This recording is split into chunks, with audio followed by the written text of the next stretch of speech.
अमीर बेटी का सौदा। अमीर बाप की बेटी शिल्पी को मुकेश पसंद होता है, लेकिन दोनों के बीच हैसियत की दीवार खड़ी होती है। और फिर कहीं नौकरी कर लो ना, क्या हमेशा ये लोहे की सलाखों के पीछे भागते रहते हो? कितनी मेहनत करते हो। शिल्पी, नौकरी से कुछ नहीं होगा।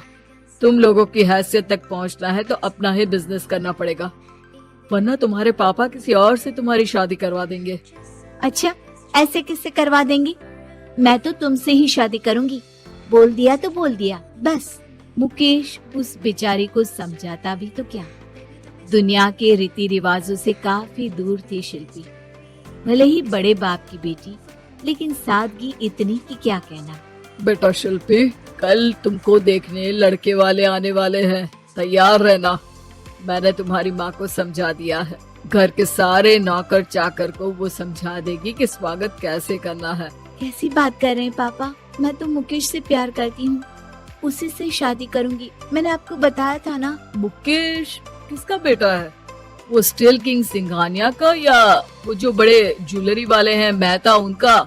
नहीं पापा, वो अपना ही काम करता है, लेकिन एस्टेब्लिश नहीं है अभी।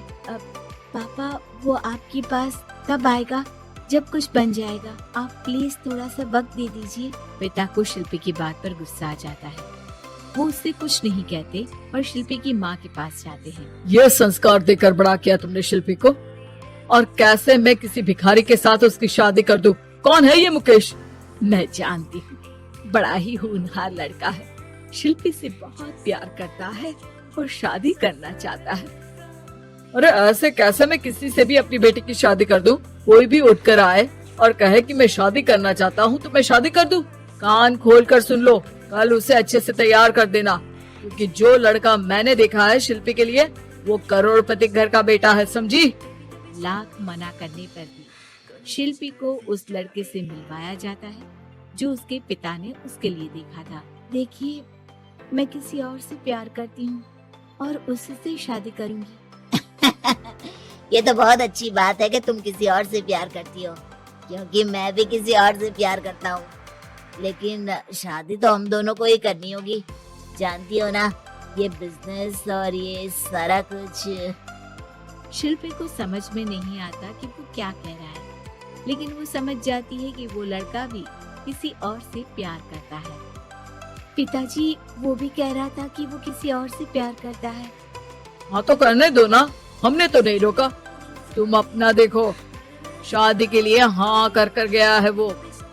लेकिन क्यों? अरे वो और मैं दोनों ही एक दूसरे से प्यार नहीं करते, फिर शादी क्यों कर ले?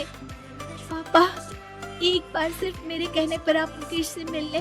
पिता शिल्पी के कहने पर फॉर्मेलिटी के लिए ही सही, लेकिन मुकेश को घर बुला लेते हैं। देखो, ज्यादा वक्त नहीं दे पाऊंगा। ये बताओ कि शादी के बाद कहाँ रखोगे उसे? 2 कमरे के मकान में?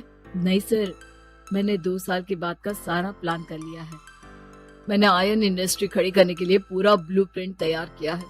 मेरी खुद की जगह है दादाजी की, बस थोड़ा फंड का अरेंजमेंट हो जाता तो काम शुरू कर देता। अच्छा, मतलब तुम यहाँ फंड रेज करने आए हो? मुकेश समझ जाता है कि उसके पिता शिल्पी की शादी उससे कराने के मूड में नहीं है। फंड आप कभी दे भी नहीं पाएंगे मुझे तो सिर्फ शिल्पी चाहिए। मैं उसके बिना नहीं रह सकता सर। मैं उसे बहुत खुश रखूंगा। वो तो हर पति का धर्म होता है। वो तो मैं किसी से भी उसकी शादी करा दूं, वो उसे खुशी रखेगा। लेकिन देखो, मैं ज्यादा बात को घुमाना नहीं चाहता। वो बड़े घर की लड़की है, उसे काम काज की आदत नहीं। अभी वो समझ नहीं रही, लेकिन तुम तो समझो। मैं किसी भी हालत में शिल्पी की शादी तुमसे नहीं करवा सकता। मुकेश पिता से लाख मन्नतें करता है, लेकिन वो नहीं मानते। शिल्पी की शादी उस अमीर लड़के से हो जाती है। शादी के बाद क्या हम लोग मेरी माँ के घर चले? मुझे उन लोगों की बहुत याद आ रही है। हाँ, जाओ। वैसे भी आज मैं अपनी गर्लफ्रेंड के साथ मसूरी जा रहा हूँ, तुम जा सकती हो। कैसी बात कर रहे हैं? अब हम लोगों की शादी हो गई है, आप कैसे किसी और लड़की के साथ जा सकते हैं? अरे मैंने तो तुम्हें शादी के पहले ही बता दिया था कि मेरी कुछ गर्लफ्रेंड्स है। अब प्लीज ये टिपिकल बीवी वाला रोना धोना शुरू मत कर देना। शिल्पी पिता के घर जाती है और माता पिता को सारी बात बता देती है। इतना गंदा इंसान निकलेगा, मैंने तो सोचा ही नहीं था। अरे क्यों कराई मेरी फूल जैसी बेटी की शादी ऐसे घर में। और तो क्या हो गया, शुरू शुरू में हर घर में ऐसा होता है, धीरे धीरे ठीक हो जाएगा। और वैसे भी उन लोगों के साथ हम लोगों की एक बड़ी डील फाइनल हुई है, समझी। उन लोगों से रिश्ता बनाकर रखो, तभी पैसों की बारिश होगी। पापा, अब समझ में आया कि आपने मेरे साथ ऐसा क्यों किया। मुकेश आपके सामने गिड़गिड़ा कर गया कि वो मुझे बहुत खुश रखेगा, लेकिन आपने मेरी शादी एक ऐसे लड़के से करा दी जो किसी और लड़की से प्यार करता है और शादी सिर्फ समझौते के लिए कर रहा है। पापा, मैं जा रही हूँ, लेकिन इस घर में कभी पैर भी नहीं रखूंगी। आपने मुझे सामान की तरह इस्तेमाल किया। माँ शिल्पी को बहुत रोकती है, लेकिन वो एक नहीं सुनती। कुछ समय बाद शिल्पी, मुझे नहीं लग रहा कि अब हम दोनों के बीच ये शादी और रह पाएगी। मैं किसी और से शादी करना चाहता हूँ। वैसे तुम परेशान मत हो ना, तुम्हारे पापा के साथ हम लोगों की डील जो चल रही है ना, वो नहीं रुकेगी, कि तुम बहुत अच्छी लड़की हो। ठीक है, मैं जा रही हूँ, तलाक के पेपर में साइन करके। लेकिन एक शर्त है, मैं कहाँ गई ये बात मेरे पिता तक नहीं पहुँचनी चाहिए। शिल्पी घर छोड़कर चली जाती है। वो एक नौकरी करती है और अपना जीवन खुद संभालती है। लेकिन एक दिन शिल्पी जी, आपसे मालिक मिलना चाहते हैं। मुझसे क्यों? शिल्पी मालिक के कमरे में जाती है, जहाँ सामने मुकेश होता है।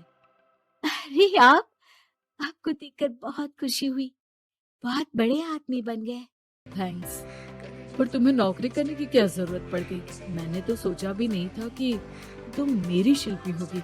तभी वहाँ शिल्पी के पिता आ जाते हैं। शिल्पी, तुम्हारे बारे में माँ से पता चला। घर चलो बेटा, मुझे माफ कर दो। मुकेश, मैं यहाँ अपनी कंपनी के काम के लिए आया हूँ। तुम्हारी कंपनी की डील अगर हमें नहीं मिली तो हम बर्बाद हो जाएंगे। वैसे अब तुम चाहो तो शिल्पी की शादी मैं तुमसे कराने को तैयार हूँ। बस करिए पापा, ये क्या सौदा लगा रखा है आपने।